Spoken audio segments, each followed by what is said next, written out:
Hey, everybody. Hi, guys. Well, from Salt Lake City, Utah, It's Thank God I'm Atheist. the podcast, I'm Frank. and I'm Dan. Coming up today, we have another one of our interviews Yeah. from the American Atheist Convention, which was last weekend. Right, exactly. The nerd quotient of Salt Lake City has gone down. Now that, Well, now that there was also a Comic-Con going on that's at what the I'm same saying. time. I'm saying that it. So- I'm not just calling the Atheist Convention nerdy, though it was. Yes. You and I contributing to that. Oh, nerdiness. absolutely, yeah. Yeah. But then across the street, just like literally half a block away, Yeah. was one of the. They had over 100,000 people at the Comic Con. Yeah, it's one of the big ones. It's the second time Salt Lake has done a Comic-Con in less than 1 year, and it's already one of the I have to the say, big it ones. was everything I could do not to go up to David Silverman and ask him if he really kind of secretly wanted to put on his Borg costume and just go across the street.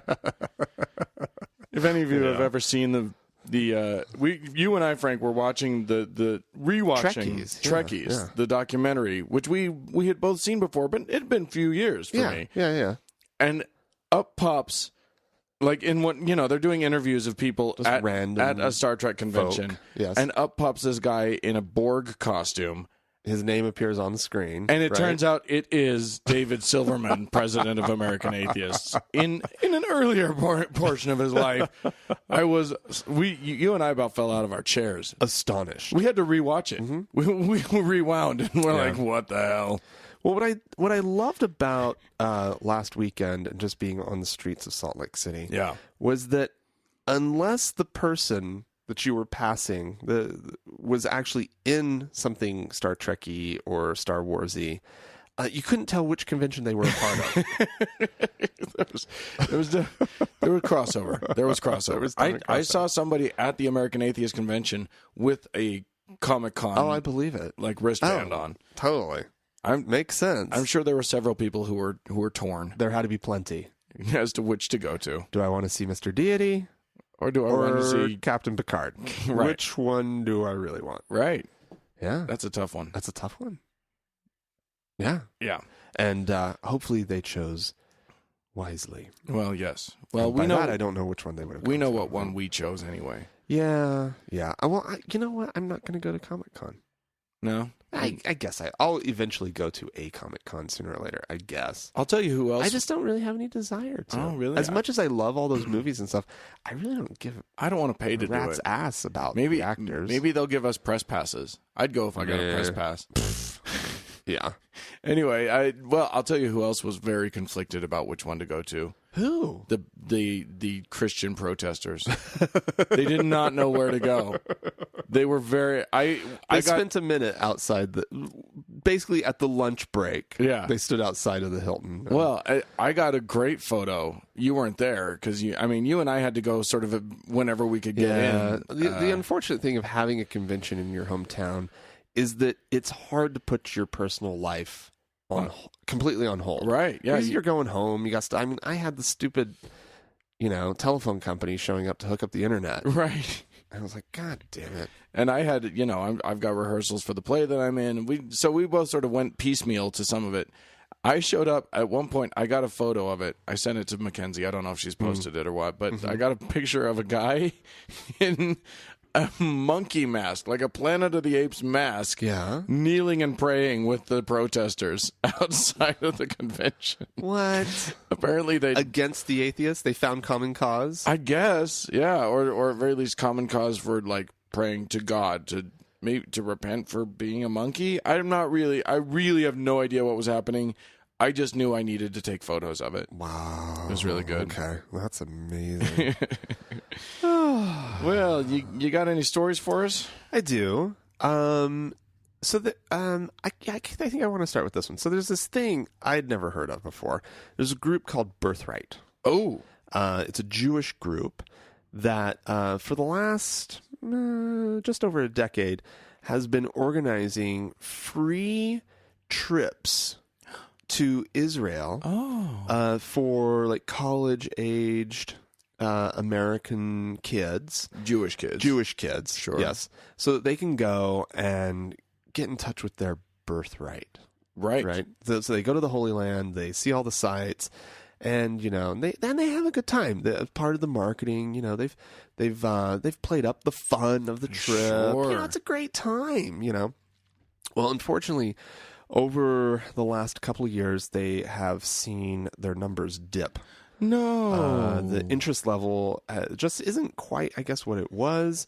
And I guess kind of the word has gotten out that it's definitely a very pro-Israel sort of thing. And a lot of the students are just like a little leery of maybe getting locked into this trip, bought and paid for by somebody else, and then they just have to listen to all this like pro-Israel propaganda, right. or it's just going to be religious sites, and that's not what they really want to go do, or whatever. Or they have to go and work on a kibbutz or something like that for 10 days. Yeah. But anyways, I mean, actually, I would personally, if I was a young Jewish kid, I'd be like, free trip. Hell yeah! Hey, your name's Feldman. You probably could have done it. I probably could have done it. Could have pulled it just off. Snuck in under the radar. They wouldn't have even asked for any credentials. Oh, his name's Feldman. Do you know Abe? Do you know Abe? You know exactly. Abe? I have a cousin Shlomo Feldman. Are you related to him?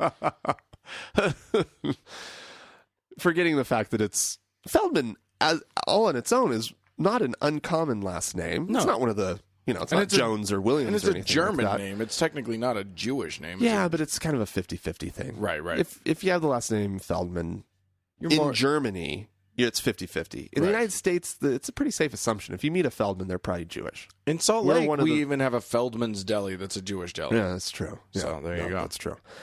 But anyways, so they are responding to this dip in their numbers. Oh. And they are broadening their definition of Jewish. Oh, so you could go. I probably could. At this point, it probably would be pretty easy to go. They're reaching out. They've hired a marketing and social media agency called Mr. Youth to reach out to find sort of the lesser Jewy people, college students, right? The ones who aren't sort of easy to find because they're like, I don't know, attending a synagogue or something. Right, yeah. Like they're trying to find kids who maybe have one Jewish parent. Right. And apparently it was a grand success, and the numbers for this year are looking fantastic. Oh, good. And they're gonna be able to keep doing the thing. But I thought the whole thing was pretty amazing. I want a free trip for something that I'm only vaguely associated with. Sure. Descendants of butchers. This is horrible. Like this is horrible. That would be a good one. I gotta say, this is horrible. But when you started to talk about like trying to find these sort of more vaguely Jewish people, the image that popped into my head was just somebody going around college campuses going, "You with the nose, come here." Oh. Anyway, well, that's probably not how they did it, but yeah, that's probably not. For the number, the number of people who claim, like I have a friend who is our friend who is half Sioux Indian, Cameron. Oh yeah. Who he has this thing where he says anyone who claims that they're like. There are a lot of white people who claim to be part Indian. Well, it's I'm 132nd Cherokee. Right. He says that his claim is that if they say the word Cherokee, they're lying. If they say I'm part White Mountain Apache or something, then it's like a little more legit. But if they use the word Cherokee, they're lying. Oh my god. But now people are going to start. What about Sioux? I think Sioux, you're on pretty good ground. That's the one I'm 132nd of. Oh, you are? I'm also 132nd Cherokee, but that's also legit. Sure you are. Sure you are. But yeah, now people are going to start claiming that they're, 132nd Jewish just so that they can get a free trip. Wow. Okay. And then they can go and live there if they like it. I don't know why they would want to, but, there must be reasons. I've never been to Israel. I don't know. It just seems like there's a lot of fighting. It doesn't. Grumpiness. It's not the first place that comes to mind when I think of like vacation hotspot. No, nor yeah, exactly. Yeah, it's when you know that when all of the news that comes out of there is like who's fighting whom now, and where's the bombing happening this time, and where's this? Yeah, anyway. But I wouldn't turn down a free trip. No, I don't think I would either. Just depending on how much of the timeshare spiel I have to sit through. That's the question. Anyway, it'd probably be. It's a Jewish trip. It'd probably just be mostly over my head. Right. So. Yeah, that's true. I'm going to take I don't even know what you're talking about. I'll take a left turn at Albuquerque and get us into Texas. Woo! Where we're going to talk about one Mr. Warren Jeffs. Oh, that's right. Yeah. Okay. Who is the leader of the FLDS, the Fundamentalist Latter-day Saints group. They like to marry lots of girls. Those FLDS men have lots of wives. Yeah, no, they're good at it. That's kind of what they're famous for. And they're good at it. And they're good at it. They have it all figured out. The wives thing? Yeah. Well, they have it kind of figured out. Them. They are, unfortunately, like, Jeffs is in jail right now because some of the wives that he was good at getting were like 14 and 12 years old. Yeah, I'm not saying that it was moral. No. But he sure got him some wives. He figured out how to get a bunch of wives. Yeah, for those who don't remember, I mean, you might recall that back in 2008, there was a big raid on their ranch in Texas, the Yearning for Zion Ranch near El Dorado, Texas, and 416 children were initially removed. Yeah, that's right. It was a huge compound. This thing was crowded. Well, they built like a temple. Right? Yeah. And eventually the figure rose to 468 kids removed once it was found out that some of their mothers were under 18. And then eventually about 130 women voluntarily left the compound, and there's just been a whole lot of like crazy back and forth there. Right. I mean, eventually the children were returned to the complex after the Texas Supreme Court said that they had no business removing the children. Anyway, things have progressed. Jeffs went to jail. There's been a lot of allegations of child sexual assault and child abuse, which I think, if you're marrying off 12 and 15-year-old girls to 50-year-old men, I think we can count that as pretty much as awful as you can get. So the state of Texas is now taking the ranch. Oh. It is now seized it. It is seized. The Texas authorities have initiated the seizure. It's a 1,600-acre ranch, and now apparently there's only 8 residents left on the ranch, and they're working with those 8 to peacefully skedaddle. Wow! So that the state can take it back over. Wow! Yeah. That's what happens. Yearned for Zion. Yeah, exactly. Yearned and did not achieve. Oh, poor guys. Oh. So there you go. If you live anywhere near El Dorado, there might be some cheap land for sale. With a beautiful temple. A gorgeous, the whole thing is just stunning. I would love to own a former compound. It would be kind of fun, wouldn't it? You'd kind of go through all the secret passages and everything, see what you can find. I would literally, you'd have to check all the walls, like knocking on them just to see if there's something hidden there. Yeah. Yeah, it'd be fun. I think you'd have to rename all the streets, though. If you were going to really turn it into a subdivision or something. Yeah, you probably would have to. Yeah. You'd have some work ahead of you. Yeah. That's for sure. My sister-in-law is moving like 40 miles away from it. Really? So if we go out and visit, I might have to just take a little road trip out and see. Anyway, there you go. All right. Well, my next story is also Jewish in nature. Oh. This was not planned, but it just turned out to be another interesting story that caught my attention. Sure. So the United States State Department, the government in general, when you let's say you were a foreign-born American citizen. Okay. The place of birth that's listed on your passport would simply say the country where you were born. Okay. Okay. They don't get all into the details of like what city or county or anything, right? And so this is how it goes for everyone. Okay. Unless you were born in Jerusalem. And they put Jerusalem. They don't put Israel. They do not put Israel, and they have not put Israel ever. Not since the Israel's creation in 1948 has the U.S. government ever put Israel instead of Jerusalem. Now, if you were born in Tel Aviv, they put Israel. Oh, weird. Okay, but Jerusalem, since it's always been in question, a little sketchy, and like whether or not the state of Israel actually had the entire city or just parts of the city or whatever, just so the U.S. doesn't officially say who they believe Jerusalem belongs to. It's the capital of the country. Yeah, well, but we also put our embassy in Tel Aviv. Yeah, that's true. Okay, we don't care where they say their capital is. Right. It's where does the United States recognize to be in Israel. Wow. Isn't this fascinating? Okay, it's interesting. So what is happening is there is a case that's going to be going in front of the Supreme Court pretty soon.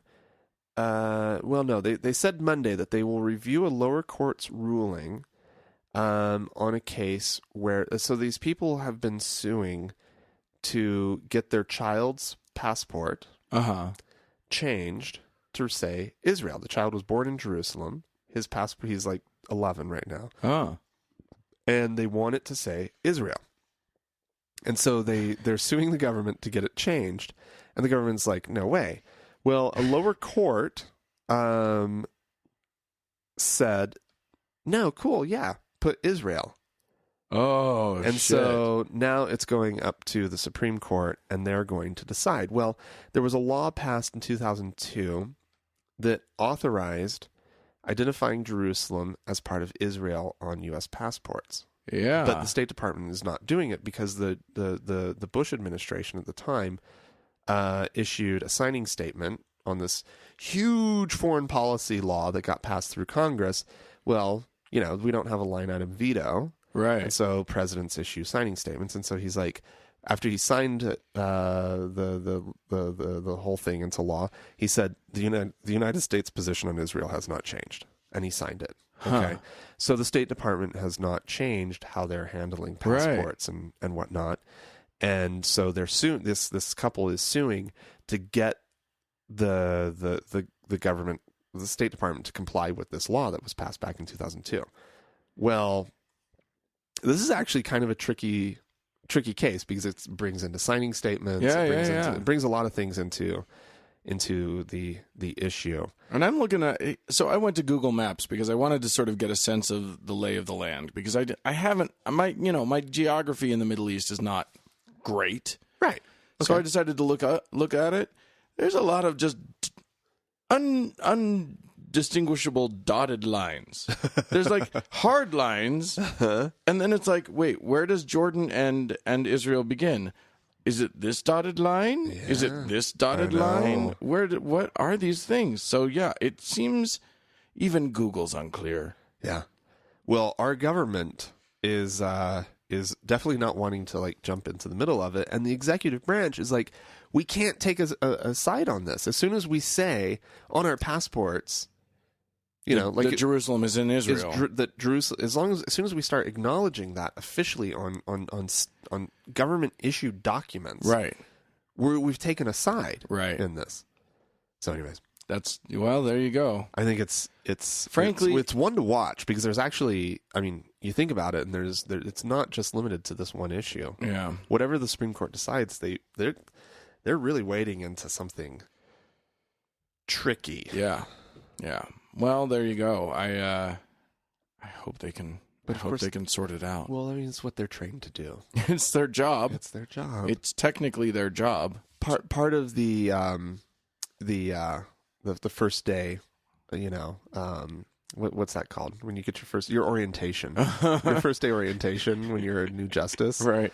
Is like this job can be tricky, right? There are some pitfalls. Sometimes you're gonna wade into some controversy, far-reaching effects, right? We do recommend that you do a little reading.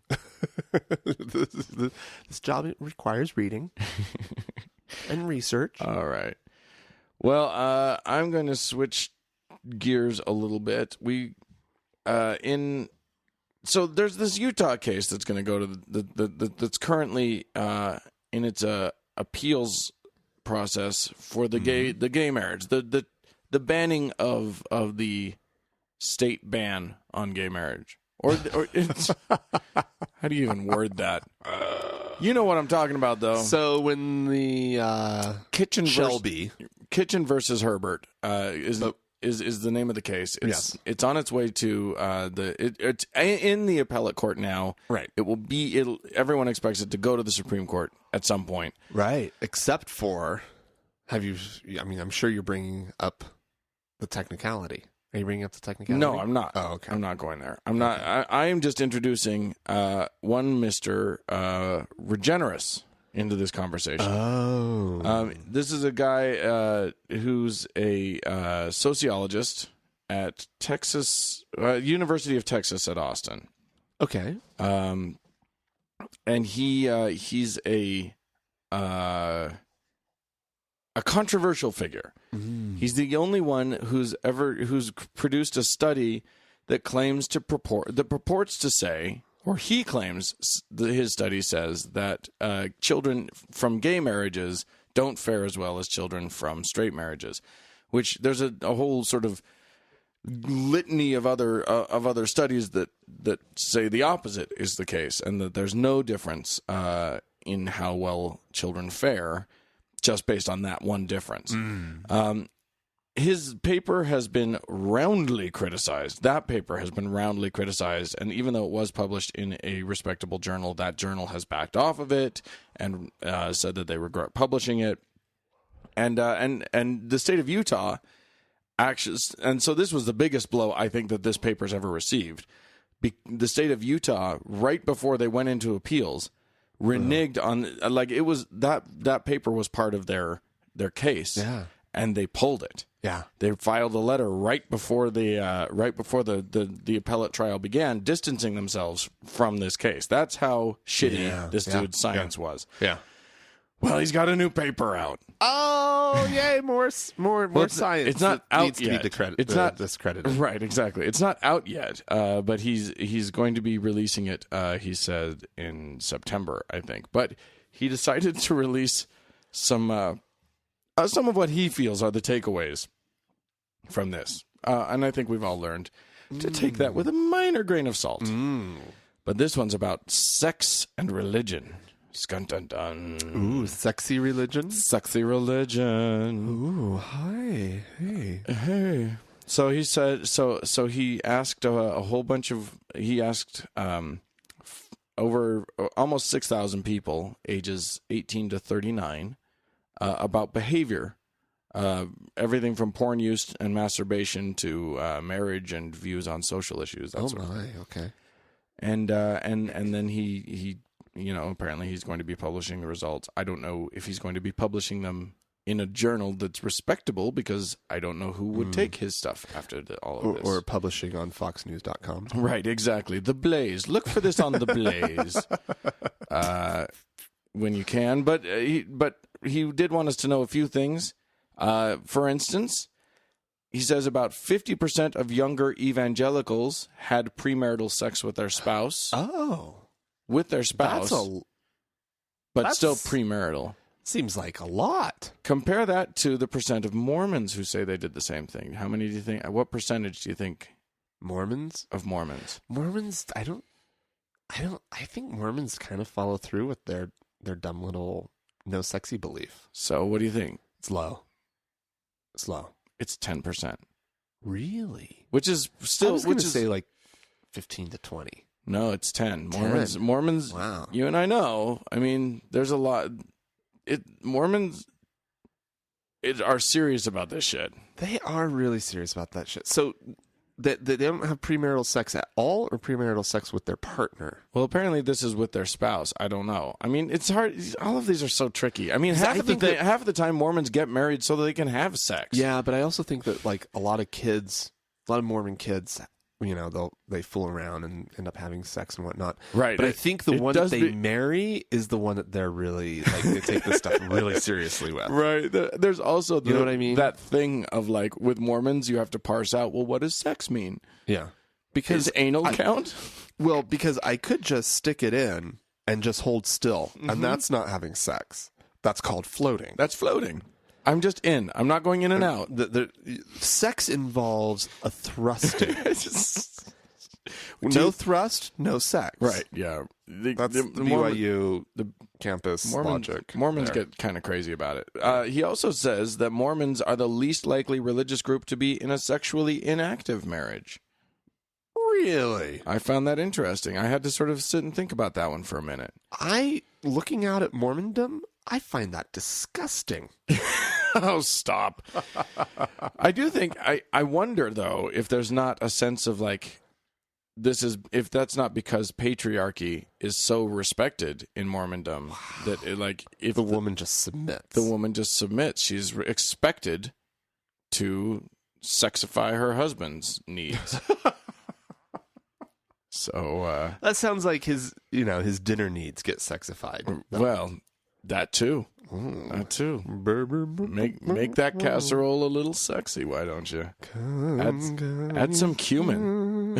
come on, saints. Anyway, percentage of younger people who are unmarried is going up each year. He finds that very alarming. He's very worried about the percentage of younger people who are not married. Either they've divorced already, or they're just not having had their first marriage yet. Oh my God. He says by 2020, this is a full-scale disaster for the church and society. He said in an interview. There'll be so many unmarried young people. He said marriage is foundational for civil society. We don't have to have everybody married, but you can't solve if you can't solve problems in the household, there's a lot more community dependence. Oh no, community dependence. That sounds awful. Don't you young unmarried people know how much you're ruining the whole world? You're ruining it. Okay. Me and my friends are ruining the world. You are totally ruining. Although, yeah. I mean, you're living together with somebody, though. The problem is, you might as well be married. Yeah, but that's not how I'm ruining the world. No, well, you're ruining the world by being queer. Yeah. But I was ruining the world before I got married. Like, Andrea and I were just living together. We weren't even married for a while. I know. It's terrible. It's awful. It's terrible. Ugh. Younger women, this will come as a shock to exactly 0 people. He found that younger women have more fluid sexual identities than men.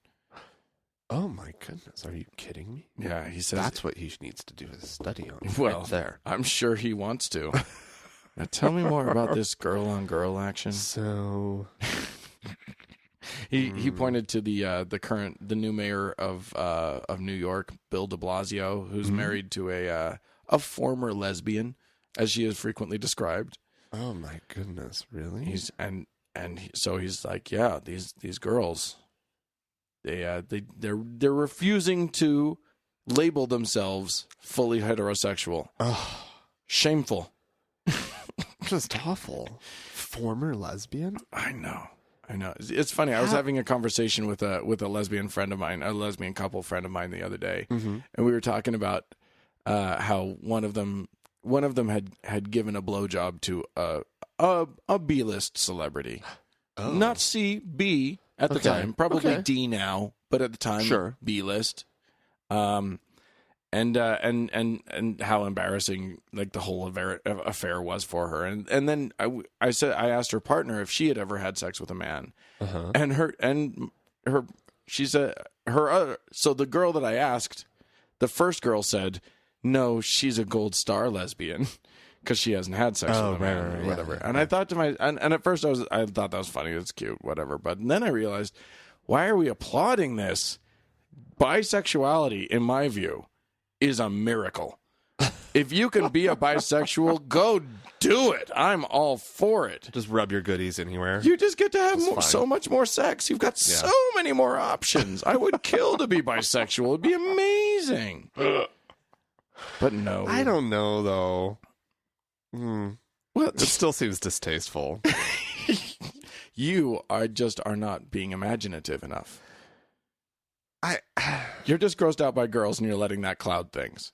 Yeah, and there's no part of me that's like, well, that would be cool. Well, I'll tell you why.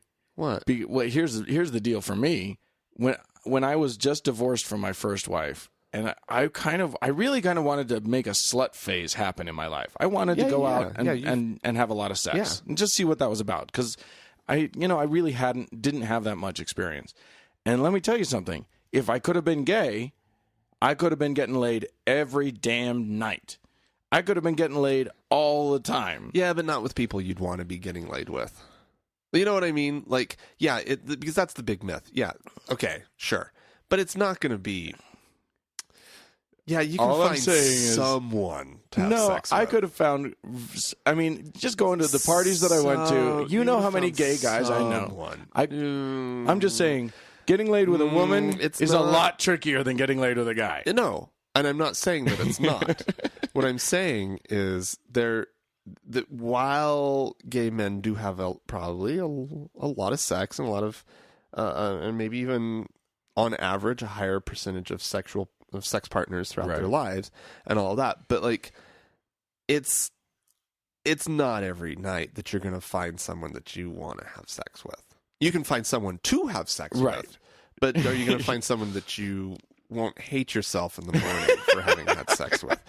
That's the important question. Anyway, there we go. So we have this new Regenerous paper to look forward to. I honestly thought it was a beauty product. Regenerous. I think it is. It is. You can slather it on and it removes fine lines. And the traces of having been raised by a gay parent. It helps with all of that. Really? No. That's interesting. I think it would show just the opposite. Yeah. All right. Anyway. Okay, so my final story, Dan, is that of a woman who just wanted to go to Sri Lanka. What? And upon going, a British woman, just wanted to. She's a tourist going through that part of the world. She'd been in India for a while, going over to Sri Lanka, and she was taken into custody. What? At the airport. No. In Colombo. Did she have drugs?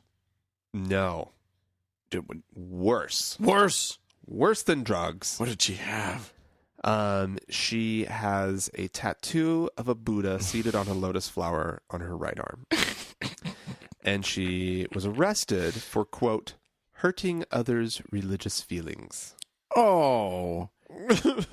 Well, now wait a minute. Was it my religious feelings? Was it a cartoon Buddha, like with a goofy face and crossed eyeballs and like going, I'm Buddha?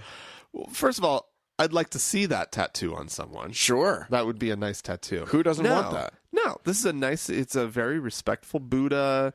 There's some swirly things. There's like a sun maybe behind his head. He's sitting on some lotus flowers. The only color, so it's that indigo tattoo color, right? Everything's that, except for there's some color in the flowers, and that's it. And then below it, there's some kind of, I don't know what that thing is. But there's something below it. And, but I mean, it's just basically very respectful. She's probably a Buddhist. Yeah, some kind of. Right. Yeah, absolutely. But the article doesn't go into that. Having that tattoo, having the tattoo, and the picture of her. She's wearing a t-shirt, and she's had to like pull the t-shirt up to reveal the tattoo. I mean, the tattoo starts at sort of at her shoulder, right, and then it works down her arm. So the upper arm, it's just upper arm, and the Buddha would be completely concealed by a t-shirt, right. There would be more. There'd be the other half of the tattoo would be outside of the t-shirt, but the Buddha is covered by the T-shirt. So this is, of course, not the first time that foreign visitors to Sri Lanka have, with body art depicting Buddha, has gotten them into. Is Sri Lanka largely a Buddhist country? It is. Buddhism is the religion of the country's majority ethnic Sinhalese. Yes. Huh. Yes. The majority is Sinhalese, and Buddhism is their religion. Okay. And Buddhist tattoos are seen as being culturally insensitive. Oh. How dare you? How dare tattoo in a respectful manner the person that we venerate? Yes, I was going to say deity, but it's not a deity. Yes, this very important figure, right? The founder of our shit here, right? Yeah, and you're going to tattoo him on your body, right? How dare you? How dare you leave this country now? Shoo shoo shoo! Immediately, she appeared before a magistrate. Who ordered her deportation to Britain, and this story is a couple days old, and there has not been an update as to whether or not she has left the country yet. Wow. Well, I think the takeaway from this is very clear. Wear a damn shirt. Yeah. Well, here's the deal. If you're being a tourist and you're visiting some of, if you're going to Western Europe for your tourism stuff, go crazy. Yeah. You're going to get away with murder. Let your dick hang out. It doesn't even matter at that point. Depending on where you're going. Right. Yes. But if you're going to maybe a slightly more foreign destination. If you're not clear, it's exotic in some way on the customs of a place, make sure you play it safe, dummy. Yeah, figure it out. Yeah, you got to be there for a while before you know what you can and can't do. You got to chill for a minute. I mean, I was just in India. You play it cool. You don't start spouting. You don't start play it cool, Daddy-o. That's right. Just play it cool. Just play it cool, Daddy-o. That's all it is. Cool your jets, Big D. Keep it under the hood until you know what's rocking. Yeah. That's the advice from TGIA, play baby. It cool. You go to India, just play it cool. Just play it cool, baby. It's all good. Well, she was in India. I know. Well, she did okay there. She was probably wearing it was probably hot, so she was wearing like a tank top or something. But the thing is, you just have to know that there's major cultural differences. People are sensitive about things when you go to places, and sometimes those sensitivities feelings got hurt. And sometimes those sensitivities get put into law. I mean, it's the same in the Middle East. Don't go traveling around with your with your cross with Jesus hanging out on your arm, thinking you're going to be just safe everywhere. You're going to hurt some religious feelings. You do that, you're in trouble, man. You don't want to do it. I don't want to hurt religious feelings, really, ever. I'm not about hurting feelings. Yeah. Sometimes I hurt feelings inadvertently because I have to say what I've got to say. Yeah. But that's not the goal. Right. Here's the deal, though. Here's the deal. These are some pretty thin-skinned religious folks. Yeah. Especially for Buddhists. Yeah. You're Buddhists. The whole philosophy is like, let it roll off. Like the entire philosophy is based around just chill out. I think these Buddhists take themselves a little more seriously than that. Yeah, these are not your garden variety, North American lotus sitters, formerly, Protestant, right. Now Buddhist, right?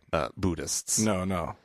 Well, I mean, and we keep hearing stories about this area of the world, in Burma and wherever, where Buddhists are fighting with Muslims and burning mosques down and stuff. These are angry Buddhists. This is not your peaceful.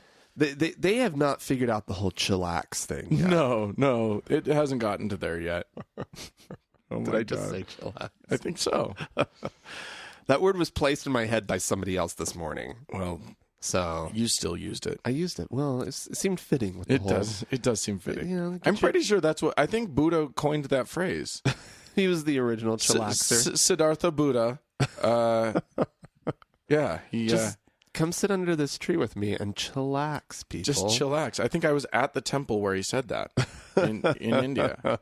I'm pretty sure. It's in... It's yeah. Anyway, I'm gonna quiz you. I love quizzes. I know, but I'm the quiz giver. No, well, this is just one question. It's just one. That's not much of a quiz. No, it's not really a quiz. It's just a question. There is a what is he? Purdue University sociology professor who predicts that by 2030, another country in the world will have supplanted the U.S. for having the most Christians. Nigeria. It's an interesting point. I will first China. I will first say that there are you only need 78% currently, according to Pew. According to the Pew Research Center, more than 78% of U.S. population identifies as Christian. So you're going to have to get over it's like 200 and some odd million people. Yeah, that are at least that many in the country. Right. Now, mind you, that number's going down.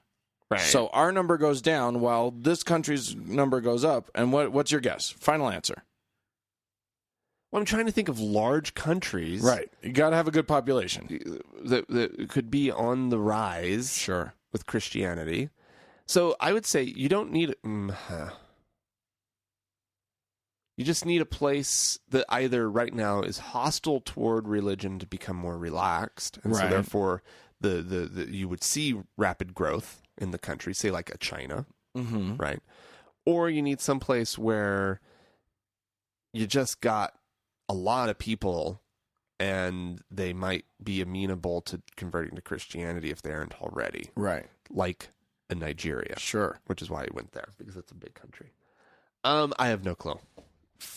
The answer is the People's Republic of China. Okay. All right. Yep. So, yeah, it's a country that is largely hostile to church. However, right now, I mean, their population is nearly 1.4 billion people. So they don't need that high a percentage of people to beat us. No, exactly. So basically right now... It's in the opening scene of The Social Network. The Mark Zuckerberg character is claiming that there are more geniuses in China, more IQ geniuses in China than there are people in the United States. Right, just as a numbers game. Yeah. Sure. Yeah. I mean, that makes...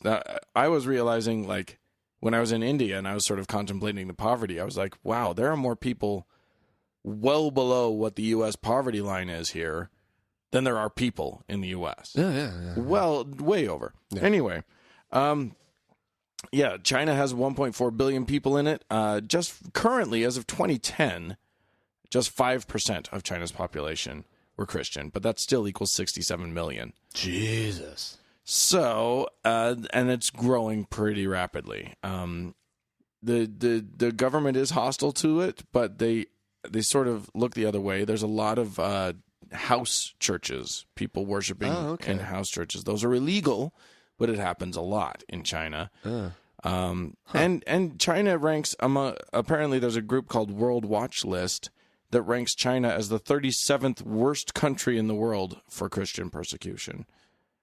Okay. The best being... I don't know. Here. I don't know. Like the best being really good at persecuting Christians? No. The best being you don't get persecuted. Okay. Yeah. That would be... I see where you're going with that. Sorry. Yeah, but I mean, this is very interesting. China could suddenly be this, I mean, it's officially a country that isn't supposed to have a religion. The official religion is nothing, is us, technically, theoretically. Huh? I mean, technically the official religion American consumers? Is atheism. Yeah. But, yeah. Well, all right, there you go. That's interesting. China, they've got too many people. They just have a lot of people. Period. Yeah. And mind you, on that list, China is not listed as suffering extreme persecution. Right. They're not even severe, just moderate persecution. Or is it sparse? Actually, they may be... Oh, no. Their color coding is tricky. It looks like they've got a code that they don't actually use. So okay, there you go. That's useful. Yep. So anyway, China on track to, and I say every Christian in the United States should probably go to China to get those numbers up. Yeah, that's a great idea. Go off and live there. You'll do some good missionary work. You'll get more of God's people, and just go over there. That'd be great. Yeah. I love it when people convert to Christianity. And also convert to being Chinese. Yeah, I think that's the key. I think that's the key. God wants you to be Chinese. I'm pretty sure it says that is it Matthew or is it, I mean, it might be Corinthians. The epistles to the Corinthians. It says something about it. Go be Chinese. Mm-hmm. I'm pretty sure. Right. And it came to pass that Jesus said unto them, be thou Asian. And of the Asian countries. Yeah, just Chinese national. We favor China. We're not talking about changing your ethnicity. You just become a citizen of the People's Republic of China. And you live there. And live there the rest of your days. Not here. Not here. Go work. You can go work in a Foxconn factory. Oh my God, we're so mean. Anyway. All right. So if you have anything to say about any of this, listeners, if you are offended by us or not offended enough by us, you can write to us. Our email address is podcast@thankgodimatheist.com, or you can leave us a voicemail at 424-666-8442. Right, or you can even go onto our Facebooks. That's facebook.com/TGIAtheist, where you'll see all sorts of good things thrown up there by our friend Mackenzie. Absolutely. Or you could visit www.thankgodimatheist.com. Frank, do you want to talk about that a little bit? The rollout of our new website. It's awesome. We're going to be blogging. Yeah. Now regularly. We have committed to this. And one of the great new features of the website is that on the site, on the column that is recent podcasts, you can see, I think it's 3 or 4 of our most recent podcasts. And if you click on the title of the podcast, you can go to a page where you can comment on the podcast. You can share the podcast. There's what did I say? 290 some odd different ways that you can share. Because we've never really had a way that you can comment on a specific episode before without just going to the blog and commenting on whatever the most recent blog post is and being like, hey, you didn't. But now you can do it. Now it's actually a part of the website. You can listen to it there. You can do anything. And you can. We have one of those little share things. You click on it. You could share it on Facebook. You could email it to a friend if you're like, this episode's awesome, and it makes it easy and streamlined. You want to throw it up on Reddit? If you want to put it on Reddit, there's a button right there. Yeah, boom, go to Reddit. So yeah, that's awesome. You can still, of course, buy merchandise there. You can become a supporter. And like I said, we're going to be doing regular, at least for the time being, weekly blog posts. Dan will do one. I'm going to do one. And just as kind of a teaser of some stuff that's going to be coming up, I'm going to be taking on the Jesus appearing on pancakes. Right. Breakfast food from God. He's all powerful, but yet he chooses breakfast food to spread his message. Sure, I think it's great. And Dan is going to do a little recap of our experience, and particularly his experience. He went a little bit more than I did to the American Atheist Convention. Yeah, so that's going to be coming up in the next week on the blog. So visit that www.thankgodimatheist.com. Not hard to remember. Now, if you know the name of the podcast, you can find it, and you can contact us from there now too. And absolutely. So all of the things we actually are now Webby. We've taken a major step. Now, if we truly want to be Webby, we have to follow through with all this. Yeah. And actually do it. We're going to do it. We're doing it. No. It's a huge thing for us. It's been in the works for quite a while. We've been teasing about it.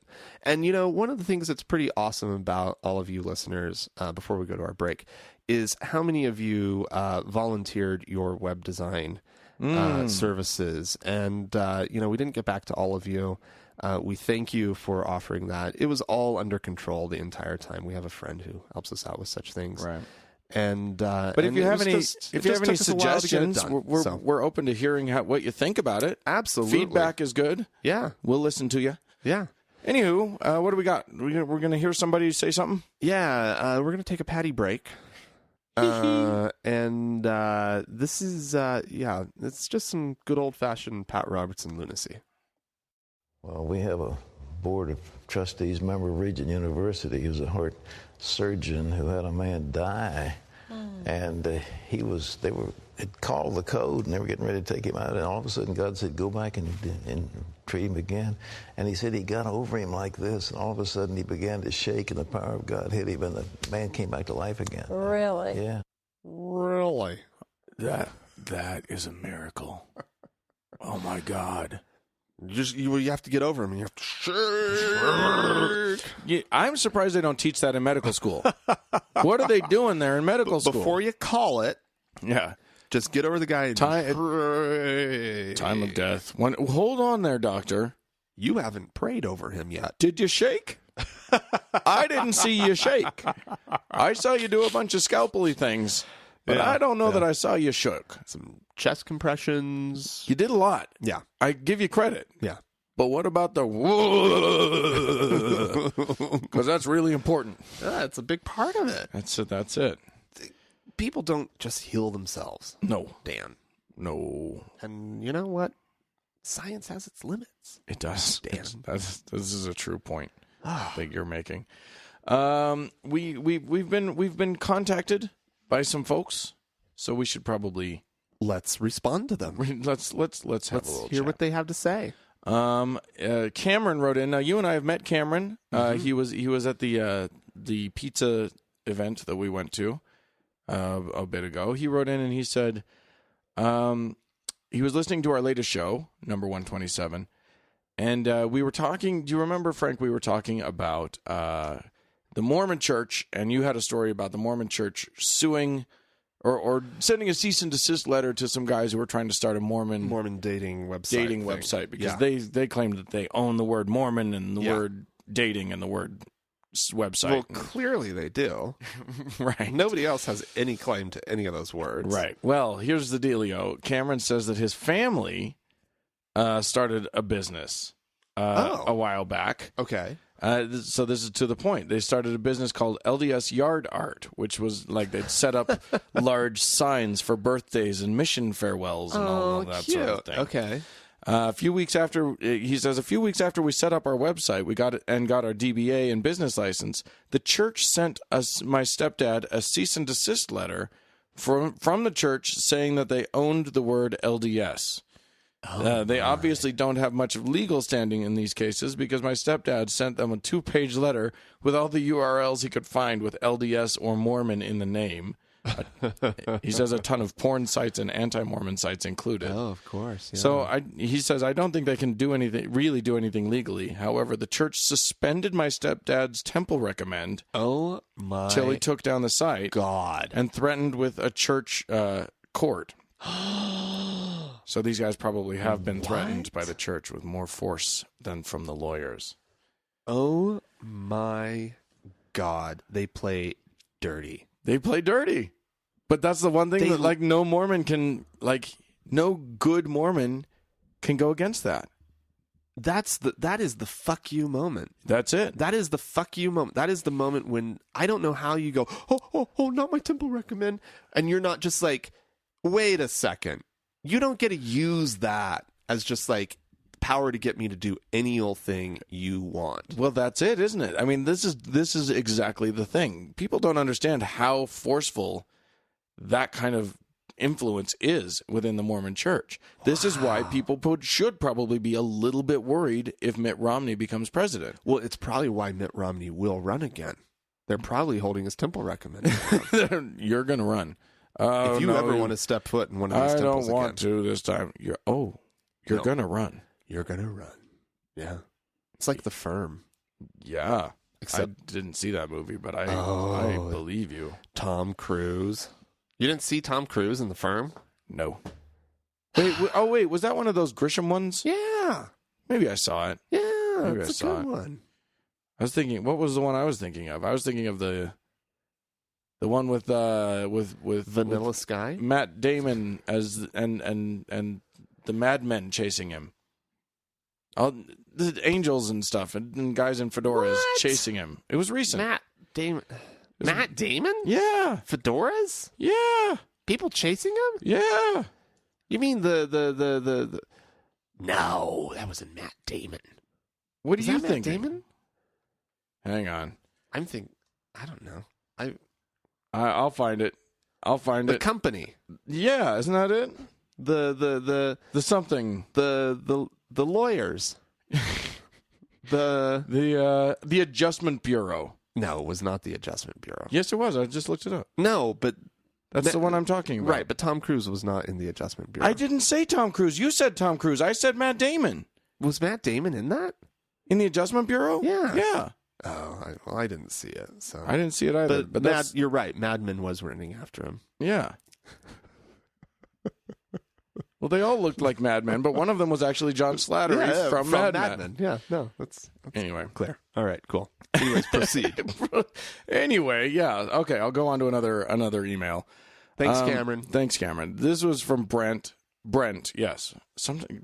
You get the Brett and the Brent mixed up sometimes, so I had to tough. double check. I live with it, and I can't keep it apart. I know, right? Yeah, your boyfriend. Who knows what his name is? I don't think any of us really know. I didn't call him anything for the first 6 months, because I knew I was going to call him the wrong thing.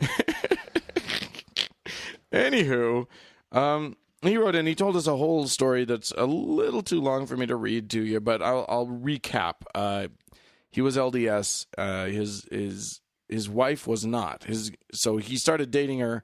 They met at an LDS sort of dance kind of thing. Oh, well, she apparently told another guy on the dance floor that she was LDS, that she wasn't LDS, and he just walked away, just left her out on the dance floor. Mormons are such fuckers. and then she told him, and he stuck around, and then he started dating her. He was at BYU at the time. Oh wow. Okay. He tried to convert her, like a good Mormon does. As you do, yeah. And apparently, at one point, his parents contacted their bishop, and because he was taking her to church with him, and his parents were like, "You contacted the bishop," and the bishop was apparently like a horrible fuck to her, like horrible. When he finally got her to admit what the bishop had said to her, he said that he told her that she needed to stop seeing him because she didn't have as high a moral values as Mormon girls. He basically just said she was a slut. Yeah. We don't date sluts in our religion. Whore. Leave them alone. Only 10% of our religion is whorish. Right, exactly. So yeah, that was awful. And then he said his dad, he finally, was going to marry this girl. And his dad sat him down. His dad, who apparently was good friends with Tommy Monson, the president, the current now president of the church. My God. But his dad just said, he would. By this point, I'm sure our friend Brent was a little wary of what somebody sitting you down, a Mormon sitting you down, is going to say. But apparently, he said he told me to marry her and not allow the church or his family to interfere with the marriage. Well, all right. Which I think is nice. Eventually, of course, he became an atheist because he had a wife who was smart and helped him see the light, I suppose. All right. Cool. Congratulations. And he said he had to get his name removed from the records because missionaries wouldn't leave us alone until he had his name removed. Yeah, that sounds about right. That'll happen. Yep. He had a question, though. He said, one question I have is, how does the church handle records of all the people I baptized while I was a missionary? It was hundreds, he says. Oh, South America? Must have been South America. Philippines much? Yeah, Brent didn't tell us where it was, but there are the certain places where you go and everybody just signs up. Yeah. And Brazil, then, and then perhaps? they stop going a month and a half later. Yeah. But it sounds super impressive. Right. But it's not. Oh, and then there's missionary Frank, who didn't baptize a single soul. Woohoo! I don't have that on my conscience. Right, exactly. You're a poor salesman, but you don't have to worry about all of it. I was in Italy. I know. Thank you. There's no salesmanship involved. You can't possible. I ate pastries and looked at the Colosseum. That was my mission. That's what you should do. Yeah, and lots of pasta. Yeah, indeed. So Brent, I don't know. We don't know. We checked in with each other. We don't know anything about what the church does with those records, except that they're internal. Yeah, you'll never get access to them. Yeah. You would need some Tom Cruise level infiltration skills. It's Mission Impossible. Yeah. Mission Impossible. Get it? Hey! It's your mission, and it's impossible to get the records That's of it. Funny. I'm sure they know how many people you did on your mission. You converted. Not did. Converted. Sorry. My guess is they probably have a crazy database. Yeah. That's totally searchable. They could probably program in a nice little search, pull up all the people you baptized, or maybe gave the Holy Ghost, whatever. Right? They know, but they won't tell you. No, that's lost. What I love is the idea that, to my mind, what immediately popped into my head when you asked that question, Brent, was that it seemed I wondered if, does he want to go back and tell them? No. I was just kidding. I was wrong. I've known of people who've done that, who have gone to the. I'm sorry. Or even just back in the day, they would write letters and just be like, I'm so sorry. I've left the church and I can't believe I was ever involved in bringing you into it. Not that would help. Once people are in, well, if the people are in, it's not going to help. They're but in. If the people are out, you just got a new friend. Yes, indeed. That's true. That's true. Brandon wrote in. He said he also wrote quite a bit. And a few things. Okay, so here's one of the things that he wrote in about. I just wanted to pull it out because it's. You and I have been saying something for a while. He says a different thing, and I think that we'll just chat about it. He says in episode 126, you mentioned how you resigned from the church so that they would no longer count you as a member. Hate to break it to you guys, but guess what? They still count you. The church's policy is to count everyone who has ever been baptized, regardless of whether they are active, excommunicated, or resigned, until they are 115, dead or alive. I think you're wrong. What I have read, Brandon, says that they count people, anyone that's unaccounted for, they'll count until 115 or whatever the age is. I've heard that. But, now what I can't say is whether they actually tally take you down a number. Well, I know that I read a thing that said that they say that they do. Huh. However, since their books are closed, I don't trust them on numbers. Since their books are closed, we can't know what they actually do and what they don't do. They have plenty of numbers that they can fudge. I mean, all of those hundreds of people that Brent baptized that then, 4 months later stopped going to church. Yeah. They're not bothering to get their names taken off, so the church counts them until they're 115 years old. And that's how they inflate their numbers. I don't think that taking me off of their rolls hurts their numbers at all. The number of people who actually resign from the church is minimal. Yeah. It's just a blip on their radar. But I think that you're mistaken about that. But since none of us have access to their actual records, we will never know. I just like sticking it to them. Because these people keep records. You know that even if they don't reduce the big number, which I could believe that they don't do. They've got an internal number, and it bugs them. Oh yeah, that number makes it to the president of the church, and they just. The number of people that are actually the number that is the tally of who's actually attending. So like every week or whatever, when the ward clerk goes through and counts everybody in sacrament meeting, that number has got to be painfully low. Well, here's the deal, and this is totally just like hearsay. But when I was at BYU, I was really good friends for a little while with a granddaughter of a member of the Quorum of the 12, Worthland. Okay. And Joseph B. Worthland. And I went to dinner at her parents' house once, and one of the things that really stood out that her mom said, because I can't remember the full conversation, but and I think the church membership was like around 12 million at the time. And so that came up, and she said, and she was the daughter of Worthland, she said that how embarrassed the higher ups of the church were by that number because of how inflated it had become through the years because of their reporting methods. And Right. the fact of the matter is, at any given time, there's about a third of them that they have absolutely no clue where they are. And then of the 2/3 that's remaining, those are the ones that their activity numbers come off of and that kind of stuff. Activity numbers are always terrible. Right. Especially outside of Utah.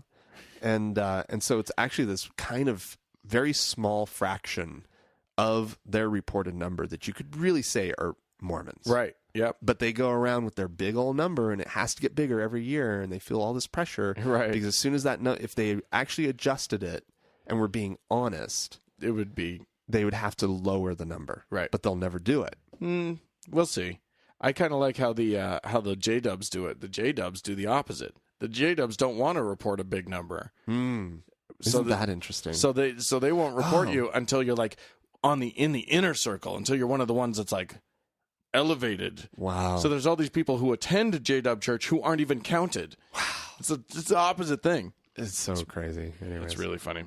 Anyway, Brandon also talked about patriarchal blessings, and he said that one of his siblings, I thought this was cute. One of his siblings, they're a white family. One of his siblings, all of them were the tribe of Ephraim. And as we discussed, you're told what tribe you're from. It's a very confusing process because it's largely divided along racial lines. But so it feels like it's to do with your tribe. It feels like it's to do with who you descended from. Yeah. And then one of his sisters was given the tribe of Manasseh. Oh, wow. Which is largely like Native Americans and brown people. And so he says that his mother, who was the milkman in their neighborhood? Right. He says my mom takes that as definite proof that we have Native American blood in our family, to the point that she tells us to mark it on scholarship applications. Oh my God. He says, I have trouble understanding how she can believe that, because she's done enough genealogy to know it's not true, which is another thing that Mormons are super into. Right. Genealogy. So that was fascinating. Wow. I thought that was really, really funny. Anyway, thanks, Brandon, for writing in. Yeah, thank you. I wanted to thank some donors. We've got some great donors, and I wanted to make sure that they all got shouts out. Fred gave us a really nice one-time donation. Thank you, Fred. Really appreciate that. Anne also did a one-time donation. Thank you, Anne. It was very generous. We have a few new monthly subscribers, a bunch actually. Michael is a monthly subscriber. Wow. Welcome to the fold, Michael. Thank you. Deviant Media is a monthly subscriber. Fantastic. Thank you. Thank you. Jennifer has subscribed monthly, as has Jan's. Okay, so this one's a different thing. Jan's Storybooking has been a monthly subscriber for a while now. Okay. So I looked at it, and we got a notification that she had canceled her monthly subscription. Oh. Which is fine. Yeah. I mean, this is all voluntary. You do it for as long as you want. And then there was another notification. Oh, no, she had just gone from being a low monthly subscriber to being 2 levels up monthly subscriber. Oh, my goodness. She's like platinum level now. Wow. Thank you, Jan. So take that. That was awesome. We also got a one-time donation from Claire. So thank you, Claire. And one from High Chiva Systems. Well, thank you, High Chiva Systems. And Chaz Master Flash is the message says, "Love the show, guys. Keep it coming." Chaz Master Flash. Well, thank you. Thanks, Chaz Master Flash, and thanks to everybody. Well, we had last week. We had a lovely chat with Seth Andrews. Yes. This week, another luminary in the atheist world, in the American atheist, on the landscape of American atheism. Yes. One Mr. Matt Dillahunty. Yeah, very nice guy. Very nice guy. We had a wonderful chat with him. Had a nice sit down with him, and this is what it sounded like. Well, we're here with Matt Dillahunty here at the Atheist Convention. Matt, thanks for coming on the show. Yeah, thanks for having me on. It's amazing to have you here. How have you found Salt Lake so far? I really like Salt Lake. I mean, my wife immediately wanted to know what the elevation was because she felt a little different. But we're up here. We haven't seen that much of town yet, but we did go on a little tour down to Temple Square. Oh, fun! Awesome. That sounds fun. Cool. That's great. Well, we asked you on because we had a few things we wanted to talk to you about. Good. Grill me. Oh, yes, we're going to grill you. One of the things that I wanted to chat with you about a little bit is that I know that you're a rather what's the word I'm looking for? You know how words sometimes don't actually work in your brain? If it's something in the realm of like prolific, that's the word I was looking for. I thought maybe it was like asshole. No, that's later. I'm ready. The insults come later. No, yeah, you're a prolific debater. You're a guy that goes out and likes to debate believers. Sure. And we wanted to talk to you a little bit about that because I'll be honest, we're both on the fence about whether or not we know whether or not we think that that's a good thing or what's the purpose. So talk to us a little bit about debating Christian or believers in general and why you do it. Sure. So we're cheating a little bit because it's actually what my talk's going to be about tomorrow. Oh, so you get like the advanced view of at least parts of it. Awesome. Because I'm a huge proponent of debates. Yeah. As one of many tools that we have. And one of the things that I'll be talking about is, if you think about a book that like the God Delusion or maybe David Fitzgerald's Nailed, something that is making a case for something, that's kind of a debate. I mean, you had to go out and research. You're presenting your case. The only thing about it is it's one-sided. Right. Although some of them will actually address the arguments of the opposition. Dawkins has done this.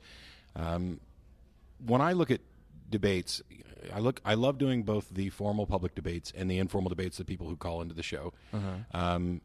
So depending on what you're on the fence about, what I can say is that they all work. And so when I look at a big formal debate, it's not a win-lose thing. I don't necessarily, I think it's a skill. There are some people who I think have no business doing those kinds of debates. Right. At least not yet. This is something to kind of build up to. I'm not claiming to be the world's expert or, whatever. Now that Hitchens is dead, I've got a slight edge. You've stepped up a couple notches? Yeah. At least one. I got a few more debate offers, but... there you go. The thing is that I view it as a way of getting out information. Okay. And there are a few things about it. It's sad that we live in a world where it may not matter who makes the best case or who has the best arguments or who has the facts on their side, that there's an element of theater to this. Right. But I've been working to change the structure of the debates that I do so that used to be that opening statements were like, let's say you did a 10-minute opening, then you'd have a 5-minute rebuttal. Well, that doesn't make sense if you're dealing with somebody who can do a Gish Gallop where they can say something in 10 seconds that might take 10 minutes to refute. Unpack. Right. So I've flipped those. I've tried to make sure that the rebuttal time is slightly longer than the opening statement. Okay, that's Make interesting. your initial case, make it as quickly as possible, and then we'll go on to discuss it. The other thing that I like to include in the debates that I do is a cross-examination period where the time belongs to the person asking questions. Okay. So that if I'm asking you questions and you are meandering way off point, I can interrupt you because the time is mine and steer you back. Interesting. You can also abuse this because if they're giving a particularly good answer, you can still interrupt them. Right, yeah. And this allows the audience to look at this and say, hey, wait a minute, when he was interrupting, was he doing it so that we got back to a real answer, or was he doing it to prevent a real answer from coming out? The kind of dry debates that some people have done, I don't think anybody gets much out of them. It's not fact. So it becomes more about personality. Yeah. And the key for me is I think if you're going to debate something, you should strive, you may not be able to know your opponent's position better than they do. Yeah, absolutely. So that when you're in this back and forth interaction, even if the audience doesn't remember all the facts, they don't take notes, their general feel coming out of it is, you know what, this guy really knew what that other guy was saying, dismissed it, had responses for it, and he rejects it, and he's clearly thought about this. Both of them have thought about it more than I have, but this guy seems to have really thought it. And this other individual maybe didn't know the opponent's side as well. Sure. So maybe I should go out and investigate further, because you're not going to change people's minds normally in the span of one debate. Right. Absolutely not. This is about kind of prodding. One of my favorite examples, I debated Abdu Murray in Amarillo, Texas. And there were 650 to 700 people there. Which, look at the convention attendance here. That's a convention for one night. Right. Yeah. And there was in Amarillo. Yeah. We were in Amarillo. We did a road trip through the South. So that was the first stop. Our first stop was Amarillo. Seth and Arn and I were just in Amarillo as the first stop on the Unholy Trinity tour. That's right. But at the end of the debate, a 13-year-old girl came up to me. Her parents are non-theists, and they have encouraged her to explore. And they've taken her to whatever religious event she wanted to go to, and she wanted to go to this debate. And by the time the debate was over, she'd made up her mind. Wow. She's an atheist. That's great. Wow. I guess, I mean, ostensibly, it seems to me like at least part of the goal would be to eventually get some of these Christian thinkers into the atheist camp. Do you feel like that happens? Oh, I know it happened. My email inbox, not necessarily always from formal debates, but I've had thousands of emails from people who write in to say, because of what you guys have done on the show or because of the debates that you had, I used to be a fundamentalist, Southern Baptist, Catholic, Muslim, Scientologist, Mormon, agnostic, non-skeptic, and now I am an atheist, I am a skeptic. I have yet to go to any event. I walk around here at this event, there's 600 or 700 people here. And there's been at least a dozen people to walk up and say that because of what you guys have done on the show, that's the reason that I'm here today. And because of the debates that you've had and these interactions, it's about kind of setting your expectations. Right. If you look at it as getting information out. And normally, I'm not trying to change my opponent's mind, whether I'm in a formal debate or on the phone with somebody, because I know it's unlikely. Right. So the nice thing about having the debates on the show is I'm doing that for the audience because we know some things. We know that the people who agree with that person, they are empathetic, and when that person seems to have an embarrassingly bad position, this gives them the kind of visceral reaction, whether it's just straight empathy or mirror neurons or whatever, and then they say, I don't want to be in that person's shoes. Maybe I better go have better arguments for this. Maybe I better look into it. Couldn't it also be said that that when they have that negative reaction, they just aggress it against atheists and think, well, those guys are just a bunch of assholes. Look at how they treat everybody and blah, blah, blah. Sure. I mean, isn't that a problem as well? Sure.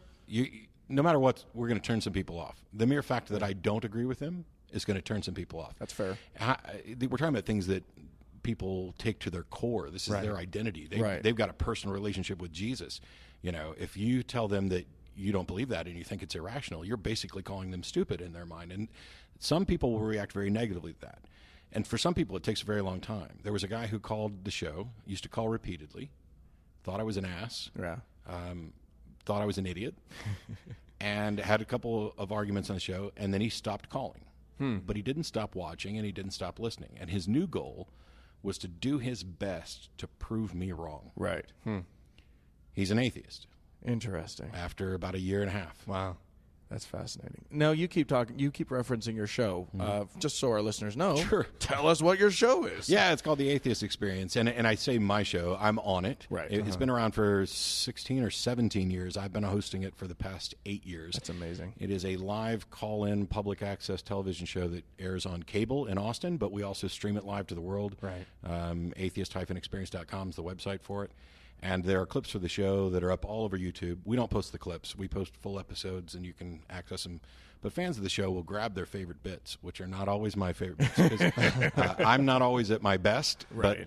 But, it's basically what I've done is I've surrounded myself with some really good people, not through my own doing, but just by happenstance. Right. And so we've got a good team of folks. You guys have a big community down there in Austin, man.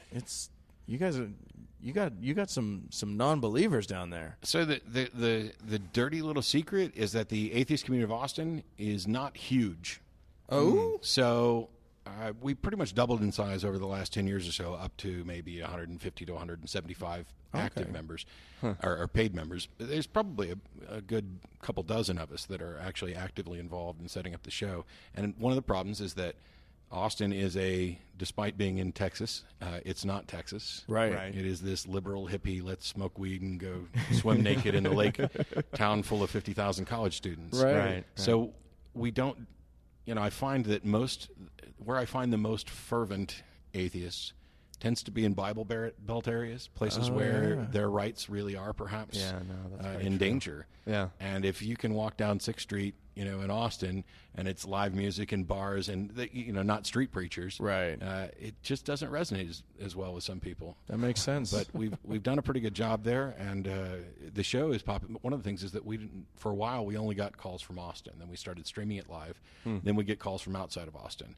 And now not only is it rare if we get a telephone call from Austin, it's starting to become rare that we get a telephone call from the United States even. Wow. So there's people staying up until the wee hours of the morning or getting up very early to listen live and call in. And so I've had calls from everywhere in the UK and Europe and Japan and China and Israel. That's and great. I mean, you name it. Huh. So it's kind of caught on because the conversation's important. Yeah. And the other aspect of this that I've already kind of talked about is that it works. Yeah. There are people who change their mind. When I hear people say, "Oh, why are you arguing with believers? It's just futile. I'm never going to change your mind." Yeah, you do. I'm walking, talking proof of it. I was a fundamentalist for 25 years, was going to be a preacher. Huh. Debates serve some other purposes as well. I did a debate with Ray Comfort on a Christian radio station in Minneapolis, St. Paul recently. And after agreeing to come on and debate whether God exists, Ray showed up and said, "I have no interest in demonstrating that God exists to anybody. And I just wanted to come here and tell Matt that I love him and that he's going to hell and that he actually does know that God exists. He's just suppressing it," which is a common tactic. Right. Eric Lounsbury mentioned that last week. I've heard that all the time. Sure. So now what I think, the takeaway from that was my time wasted? Absolutely not, because I was on drive time Christian radio where Christians had to listen to a terrible representative on behalf of their beliefs. Right. And an atheist who was basically punching back, as soundly and calmly as possible. And now I think we're at a position where Ray desperately wants to debate Richard Dawkins. Right. Well, that's never going to happen. But now we can say the reason it won't happen, if you can't make it past phase 1, and we'll call me phase 1, nobody needs to take you seriously and ever debate you again. Right. Yeah, wow. Absolutely. Huh. Well, thanks for fighting the good fight, Matt. I appreciate it. I kind of live to do this. It's surprising. For years, people in my family and myself included thought God wanted me to be a preacher, and in many ways I am. Yeah, exactly. You succeeded. You just I'm did an it the wrong way. evangelical atheist. You just did it backwards. I did it the right way. Yeah, it's the best way. Well, thanks for coming on the show. We really appreciate it. We hope we'll see you around at various and sundry other events, and I'm sure we'll bump into each other as we all progress through this. I look forward to it. Thanks crazy for world. Yeah, thanks for coming on. That was fantastic. We met so many good people. It was nice. I was only able to really get out for the one day, right? But it was nice, like it was cool. We got to. It was really great to meet all these people. As Seth pointed out in his interview, these conventions are cool because you meet people that have had a big influence on the public discourse. And yep. It's nice that people like Matt and Seth are out there. Yeah. And so. All right, well, cool. If you want to contact us about any of the stuff that you've heard today, you can do so. Podcast at thankgodimatheist.com. Or you can leave us a voicemail at 424-666-8442. Right, or go to the Facebook page, facebook.com/TGIAtheist, or you can go to our website, www.thankgodimatheist.com. And that's where you can become a member and support the show. Or you can also comment on any of our podcasts or take a look at our blog entries for the week. As we start blogging more. All right. Well, thanks to Mackenzie for all that she does on the Facebook page. Thanks to the Red Rock Hot Club for the music. And that's it. Guys. Thanks for listening. Have a good one, everybody. Bye-bye.